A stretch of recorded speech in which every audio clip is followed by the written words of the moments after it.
Assalamualaikum warahmatullahi wabarakatuh. Oke, perkenalkan, nama saya Hironika, NIM 21199027. Nah, di sini di dalam kesempatan ini izinkan saya untuk menyampaikan materi mengenai model dan desain pembelajaran, yang mana materi itu tertera yaitu EDI. Nah, sebelumnya terima kasih kepada moderator yang telah memberikan kesempatan, dan terima kasih juga kepada Bapak dosen pembimbing yaitu Bapak Dr. Damra MPD dan Ibu Dr. Arti Hastria Effendi from IFO. Nah, yang telah mengampu materi kuliah di sini. Nah, baik, di sini saya akan menyampaikan mengenai materi tentang EDI. Nah, di sini salah satu tugas akhir mata kuliah model dan desain pembelajaran. Nah, selanjut masuk di sini gambaran model desain. Yang mana di sini saya akan membahas yaitu 4 rancangan ataupun 4 rangkaian dalam perkuliahan ini ataupun tugas ini. Yang mana yang pertama yaitu gambaran model dan desain EDI. Selanjutnya yaitu langkah-langkah model dan desain pembelajaran EDI. Yang ketiga kelebihan dan kekurangan, dan yang keempat kesimpulan. Langsung saja kita masuk ke pembahasan.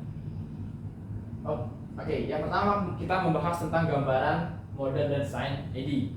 Nah, di sini mungkin rekan-rekan sudah tahu apa itu EDI, gunanya kapan, dan di mana akan dilaksanakan. Nah, di sini saya akan menyampaikan, bukan menggurui, tetapi akan menyampaikan sepengetahuan ataupun sepemahaman kita bersama. Nah, di sini EDI itu sendiri yaitu merupakan analisis design development, implementasi dan evaluasi. Nah, ini bergerak di dalam kinerja pelatih itu sendiri. Nah, EDI itu sendiri berfungsi sebagai perangkat atau instruktur program pelatihan yang efektif dan dinamis dengan mendukung kinerja pelatih itu sendiri. Nah, jadi EDI itu sendiri merupakan perangkat atau instruktur atau untuk mempermudah kinerja pelatih itu sendiri. Nah, EDI itu sendiri itu dikembangkan oleh Rice and Landa itu pada tahun 1990-an. Nah, dia mengembangkan suatu program EDI, yaitu yang mana yang pertama yaitu analisis, yang kedua desain, dan yang ketiga development atau pengembangan, yang keempat implementasi, dan yang kelima evaluasi. Itu arti dari kata EDI. Selanjutnya, nah, oke. Nah, di sini kan setelah kita mengetahui EDI itu apa, kapan berdirinya atau didirikan dengan siapa. Nah, selanjutnya yaitu ada langkah-langkah tertentu untuk dikategorikan dengan penelitian EDI. Nah, kita sebagai seorang guru atau sebagai seorang pelatih ataupun sebagai seorang ilmuwan, kita harus mengetahui terlebih dahulu apa saja langkah-langkah untuk membuat suatu program EDI tersebut atau perangkat tersebut. Nah, yang pertama yaitu langkah-langkahnya.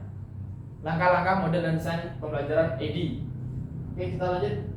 Oke. Nah, langkah-langkah analisis. Yang langkah pertama yaitu analisis. Nah, mungkin rekan-rekan tahu apa yang akan kita analisa ataupun apa yang akan kita lakukan di dalam pembelajaran tersebut. Nah, di sini yang dimaksud analisis ini yaitu merupakan suatu proses mengidentifikasi apa yang akan dipelajari oleh peserta didik, ataupun yang akan dipelajari oleh peserta belajar ataupun peserta didik. Nah, di sini kita sebagai kita anggap aja lah, kita contohkan sebagai seorang guru aja, karena saya berprofesi sebagai seorang guru.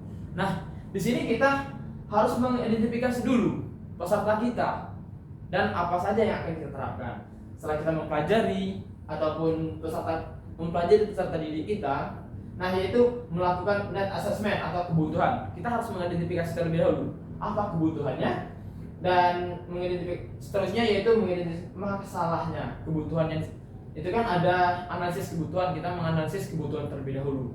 Yang selanjutnya yaitu kita menganalisis kebutuhannya. Yang terakhir yaitu teks analisis ataupun melakukan analisis tugas. Nah, setelah kita menganalisis, yang pertama kita menganalisis kebutuhan. Setelah kebutuhan ada juga analisis kebutuhan, gitu kan. Yang kedua yaitu kebutuhan. Ya, dan yang ketiga yaitu melakukan analisis tugas. Nah, setelah kita menganalisa tadi, tugas apa yang akan kita berikan nantinya. Analisis, kita menganalisa dulu apa yang akan kita terapkan. Sebagai salah satu contoh, yaitu kita dalam model pembelajaran ataupun pembelajaran PJOK. Nah, yang bertitik berat kepada badminton. Nah, kita salah contohkan di badminton. Kita menganalisa dulu peserta didik kita, mengidentifikasi peserta kita apakah sudah bisa dia belajar. Kita tentu kita mengidentifikasi siswa yang belum pas ataupun belum bisa sama sekali, ataupun yang sudah mahir-mahir sedikit lah, kita mengidentifikasinya. Apa sih analisis kebutuhannya? Misalkan anak itu kan tidak bisa bikin up, bagaimana untuk kita memberikannya supaya anak itu gembira ataupun bisa melaksanakannya dengan sesenang hatinya. Nah, selanjutnya yaitu langkah desain. Nah, setelah kita menganalisis tadi ada kebutuhannya, kita di sini desain. Nah, langkah desain ini tahap ini dikenal juga dengan istilah membuat rancangan. Nah, jadi kita setelah kita mengidentifikasi tadi peserta didik kita mendesain atau merancang itu dalam otak kita sendiri. Baru kita di dalam otak kita dulu. Kita merancang dulu apa yang akan kita berikan dengan anak tersebut. Misalkan anak itu, kita ambil dengan contoh yang pertama, backhand tadi. Nah, bagaimana kita merancangnya? Bagaimana kita mendesainnya supaya anak itu bisa belajar dengan baik. Nah, setelah itu kan membuat rancangan, kita itu atau sering disebut juga blueprint, ibarat bangunan. Maka sebuah dibangun dapat dalam gambar atau rancangan terlebih dahulu, di atas kertas, baru kita masuk selanjutnya yaitu pengembangan, development. Nah, setelah kita menganalisis ataupun analisis terus tuh desain, di sini terus kita mengembangkan development, pengembangan. Nah, bagaimana pengembangan itu? Tentu setelah kita desain tadi ataupun kita rancang di atas kertas tadi, kita memberikan ataupun menuangkan apa yang kita pikirkan tadi dengan pengembangannya. Kita implementasikan yang kita pikirkan tadi, kita wujudkan di sini. Nah, yaitu kita baca artinya terlebih dahulu. Pengembangan, analisis, proses mewujudkan blueprint atau tulisan di atas kertas kita tadi. Nah, desain terjadi menjadi kenyataan. Kita tidak hanya merancang aja di dalam otak. Di sini kita mengembangkan, kita mengimplementasikannya ke dalam ataupun ke alat yang akan kita gunakan. Nah, artinya jika dalam desain perlu suatu software atau berupa multimedia pembelajaran, maka multimedia tersebut harus dikembangkan atau diperlukan model cetak, modul tersebut atau perlu dikembangkan. Nah, di sana berarti kita ada materi kita kan badminton ataupun bola basket. Nah, di sana kita kembangkan di dalam media cetak. Seperti kalau ini media cetak, kita mengembangkan di dalam media cetak. Salah satunya ada materi bola basket. Nah, kita di sana tuh merancang di dalam otak terlebih dahulu, baru kita kembangkan dalam software ataupun berupa media cetak seperti modul. Nah, kita kembangkan di sana. Nah, selanjutnya yaitu bentuk IPBDM atau model. Nah, langkah keempat yaitu langkah implementasi. Nah, setelah kita dari beberapa rangkaian tadi, yang pertama kita analisis kebutuhannya dulu, terus tuh kita desain dulu apa yang akan kita buat, kita rancang dalam otak dulu, dan kita kembangkan apa yang akan kita laksanakan. Nah, setelah kita laksanakan, di sini kan ada implementasi. Implementasi itu merupakan kita memberikan langsung kepada peserta didik. Modul yang kita buat tadi kita berikan, kita cobakan, ataupun software yang telah kita buat tadi kita cobakan dengan peserta didik. Bagaimana yang telah kita perbuat tadi. Nah, kita bacakan dulu. Implementasi adalah langkah nyata untuk menerapkan sistem pembelajaran yang sedang kita buat. Nah, jadi di sini kan langkah awal ataupun kita tahap nyata. Artinya yang saya sampaikan tadi bahwasanya kita mengimplementasikan kepada peserta didik. Bagaimana peserta didik untuk melaksanakannya? Apakah bisa atau tidak? Dari hasil analisis, desain, development, dan implementasinya adalah uji coba dengan anak. Dan yang selanjutnya yaitu selanjutnya yaitu evaluasi. Nah, evaluasi ini sendiri mungkin rekan-rekan sudah mengetahui apa itu evaluasi. kalau di dalam bahasa keseharian itu apa namanya itu, kalau di dalam bahasa kita biasanya itu kan kita evaluasi itu artinya kita dari beberapa tadi kita kesimpulan bagaimana dari penelitian tersebut. Nah, bagaimana yang telah kita cobakan tadi. Nah, evaluasi itu sendiri merupakan melihat apakah sistem pembelajaran yang sedang kita bangun berhasil sesuai harapan awal atau tidak. Sebenarnya tahap evaluasi itu bisa terjadi pada setiap langkah-langkah tersebut. Nah, tapi kalau di dalam model ini evaluasinya itu di akhir. Nah, di sini jadi kita dari langkah analisis, desain, development, implementasi, kita analisis dulu, kita evaluasi dulu bagaimana dari pengembangan kita tadi, apakah sesuai atau tidak. Nah, jika tidak, kita rubah lagi, kita pemberian lagi. Nah, di sana guna dari evaluasi itu melihat bagaimana yang kita laksanakan apakah sudah sesuai atau tidak dengan tujuan awal tadi. Nah, selanjutnya yaitu, tentu di dalam suatu ataupun di dalam beberapa media ataupun di dalam kehidupan sehari-hari tentu ada kelebihan dan kekurangan.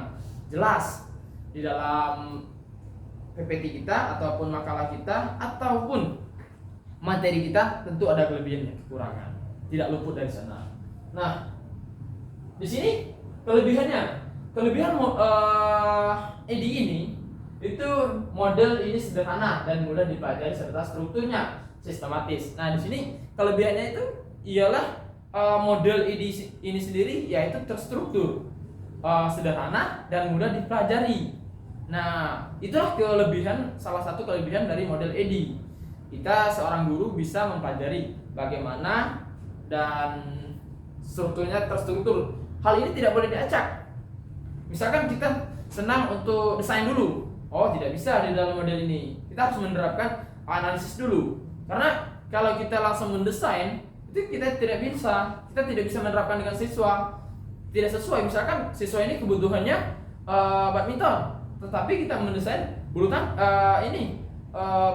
basket. Tentu tidak masuk. Di sanalah yang perlu kita analisis itu. Itu rangkaiannya. Makanya di dalam model ini tidak boleh diacak. Nah, jadi harus terstruktur dan sistematis. Nah,